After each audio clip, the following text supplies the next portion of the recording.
Hello students, आज हम आयत का अध्ययन करेंगे।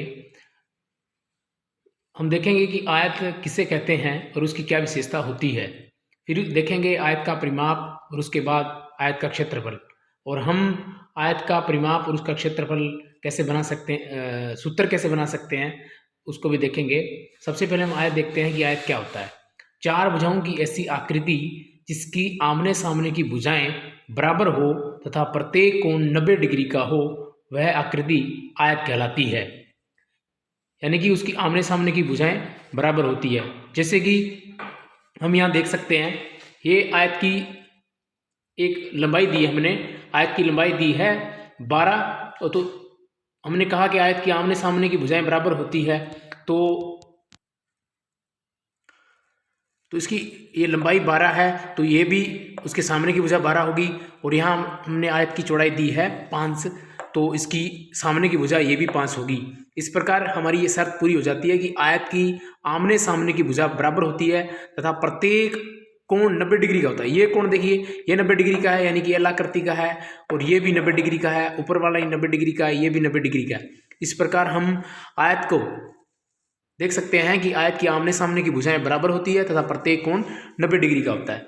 अब हम देखेंगे कि आयत का परिमाप।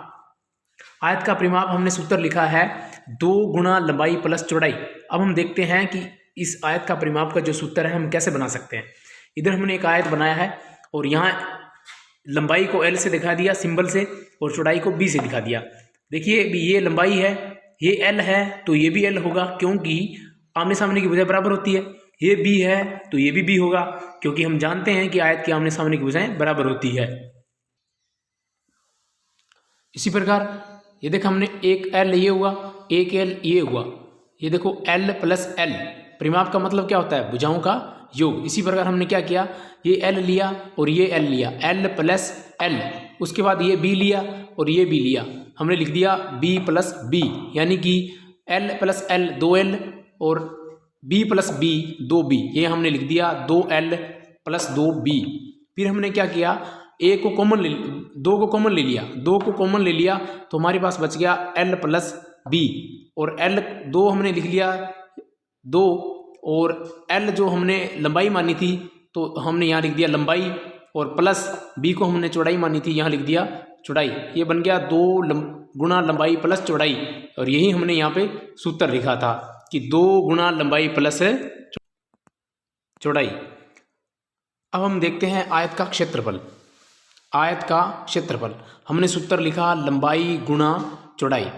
अब हम इसे करके देखते हैं कि क्या ये सूत्र सही होता है। हमने एक आयत बनाया, ये हमने एक आयत बनाया है, इसकी यहाँ हमने लंबाई दी है 7 और चौड़ाई दी है 5, और इसी के आधार पर हमने क्या किया, मान लो ये हमने सेंटीमीटर के दिए हैं तो एक एक सेंटीमीटर के खाने बना लिए। तो इधर देखो लंबाई के आधार पर 1 सेंटीमीटर का खाना एक हो गया, देखो 1 2 3 4 5 6 7, यानी कि 7 सेंटीमीटर के 7 अलग अलग खाने बना दिए।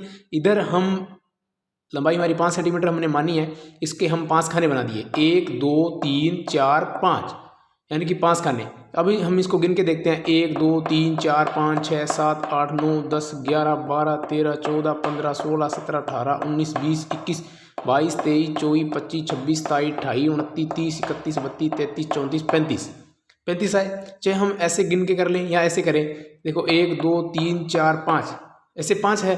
और ये 5 5 की कितनी रो है, एक रो ये रही, एक ये रही 2, ये 3, ये 4, ये 5, ये 6 और ये 7, यानी कि 5 खानों की ऐसे 7 स्तंभ बन गए।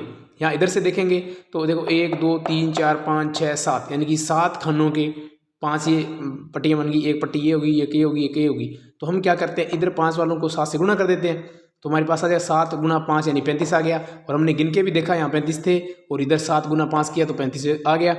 तो इसका मतलब क्या हुआ, 7 हमारे पास क्या थी, लंबाई थी, और 5 क्या थी, चौड़ाई थी, यानी कि लंबाई और चौड़ाई का गुणा किया, और यही हम यहाँ सूत्र में कर रहे हैं, लंबाई गुणा चौड़ाई। तो स्टूडेंट्स, ऐसे हम आसानी से आयत का अध्ययन कर सकते हैं। एक बार दोबारा आयत की परिभाषा देखेंगे हम।